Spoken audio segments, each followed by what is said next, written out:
They don't love you. They just love controlling you. The Ugly Truth. By Alex E. Preface. This book was born not from theory, but from lived truth, from the raw, unspoken chambers of a life that has wrestled with belonging, identity, and the silent ache of being misunderstood. As someone raised at the intersection of two vastly different cultures and ethnic backgrounds, I grew up feeling like a bridge between worlds that never fully met. There was no language for the loneliness I felt, no map for the emotional dissonance that came from existing in multiple spaces and yet not fully belonging to any.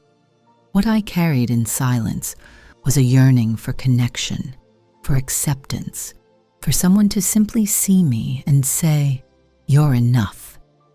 For years, I lived tethered to the weight of that invisible wound, chasing validation, performing for love, clinging to toxic patterns that mirrored what I thought was normal. Through my mid-20s into my 30s, it became a fight to break free from the survival habits I once called identity. This book is my offering, a healing map not just for me, but for anyone who has ever felt unseen, unloved, or emotionally displaced. It's the work of my heart, my history, and my hope that these words might help you come home to yourself as I continue to do the same. Dedication.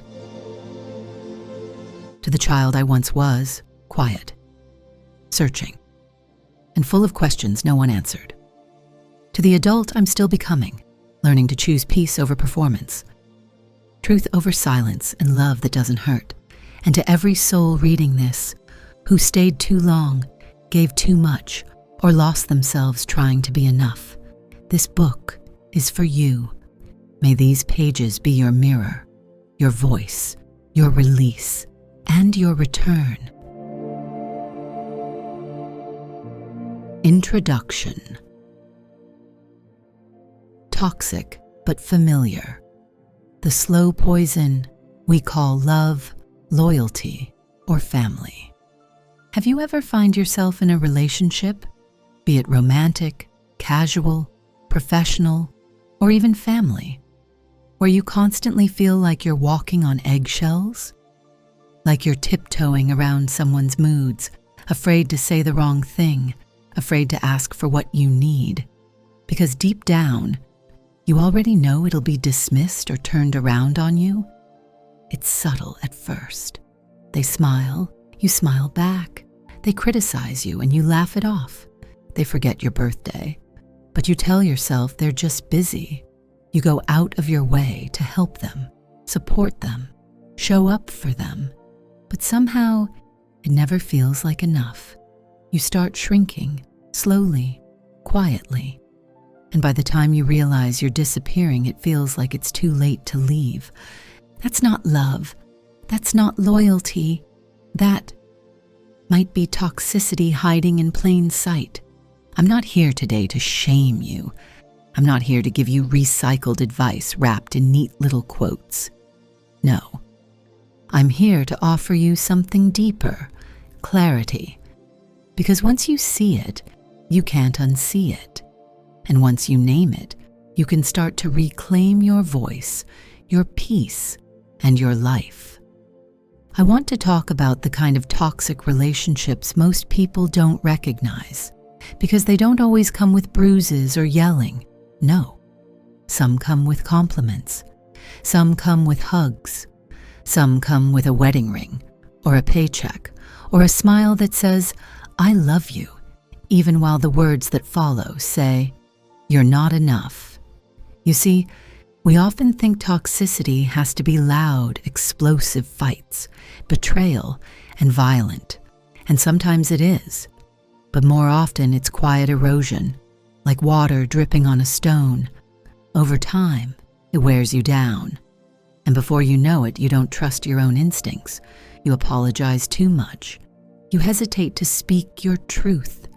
You're exhausted, but you can't explain why. And that's the thing about toxic dynamics. They don't always start toxic. In fact, most of them start beautifully. In dating, it might look like love bombing, sweet words, gifts, a whirlwind of attention.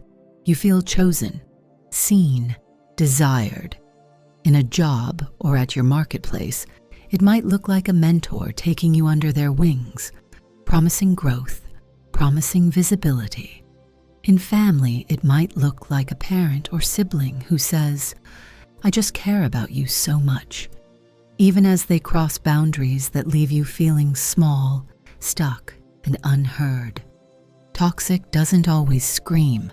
Sometimes it whispers, it flatters, it charms. It convinces you that you're overthinking, and so you stay. You rationalize. You tell yourself they've just been through a lot, or this is just a rough patch, or worse, maybe it's me. But here's what I've learned through my own journey and through countless stories from people just like you. You don't heal in the same place where you're constantly hurt. You don't grow in soil that drains you. You can't breathe freely where your voice is always silenced. You might be in a toxic relationship and not even realize it, because no one taught you what healthy feels like, because dysfunction was normal in your childhood, because society says family is everything, or loyalty above all else, because you've been conditioned to believe that loving someone means enduring pain. Let me be the one to tell you, love should not cost you your mental health. Loyalty should not mean losing yourself. And family? Family isn't supposed to be a lifelong hostage situation. Now, I want you to sit with this for a moment. Think about a relationship in your life right now, not the obvious one, not the one where you already know there's tension, but the one you keep defending, the one where you say, they're just going through stuff, the one where you make excuses for being disrespected, unseen, or manipulated. Ask yourself, do I feel safe being fully myself around them? Do I feel more energized or more depleted after I interact with them? Do I trust them with my truth? Or do I constantly filter myself to keep the peace? If those questions made you pause, don't run from that pause. Sit with it, because that discomfort you're feeling, that's your soul speaking. And it's saying, we deserve better than this. Let me tell you a quick story. A woman I once coached, we'll call her Tasha, came to me smiling. On the outside, she had it all: a beautiful home, a high-paying job, and a respectable husband. But she laughed a little too hard when I asked her how she was doing. She said, I'm blessed, right? But her eyes told a different story. Over time, she opened up. Turns out her husband never yelled, never hit her, but he controlled everything: her money, her clothes, who she could talk to, how she should speak at dinners. He would say things like, "You know you're not good at making decisions," or "You'd be nothing without me." And she stayed because everyone thought he was a great guy, because her church said divorce is failure, because she didn't want to be dramatic. Tasha wasn't stupid. She wasn't weak. She was conditioned to believe that as long as someone isn't hitting you, it's not abuse. Conditioned to stay quiet for the sake of peace. Conditioned to believe that being loved means being controlled. But love isn't supposed to imprison you. It's supposed to free you. If you're listening to this and it feels uncomfortable, good. Growth starts in discomfort.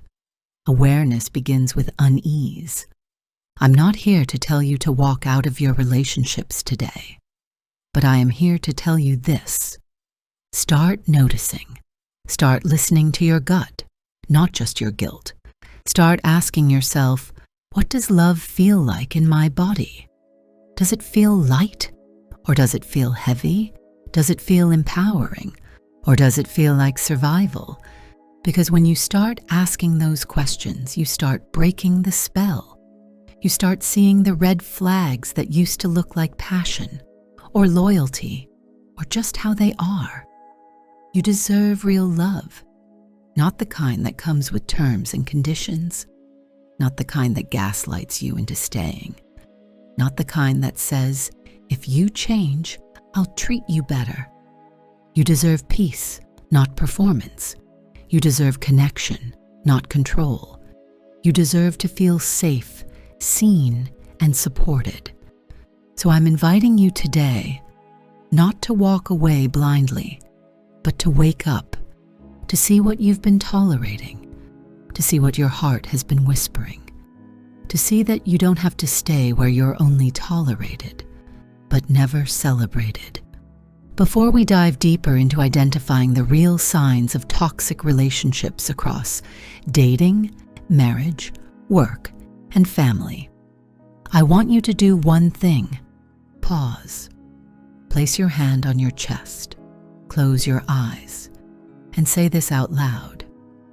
I deserve relationships that don't require me to shrink. Say it again. I deserve relationships that don't require me to shrink. Say it until your soul hears it. Say it until your patterns break. Say it until the lies you were taught about love begin to lose their grip. This episode is not just about information, it's about liberation. Because when you finally start identifying the telltale signs of toxic dynamics, you begin to reclaim the one thing every toxic person fears most, your clarity. And clarity? Clarity is power. Clarity is freedom. Clarity is the beginning of becoming someone you no longer abandon to please others. So stay with me. We're just getting started. Let's walk through this emotional maze together. I'll shine a light on every corner they told you to ignore. And by the end of this journey, you'll see with new eyes, think with a clear mind, and stand with a stronger spine. Because you are not too sensitive, you are not overreacting, you are finally waking up, and I'll be here every step of the way.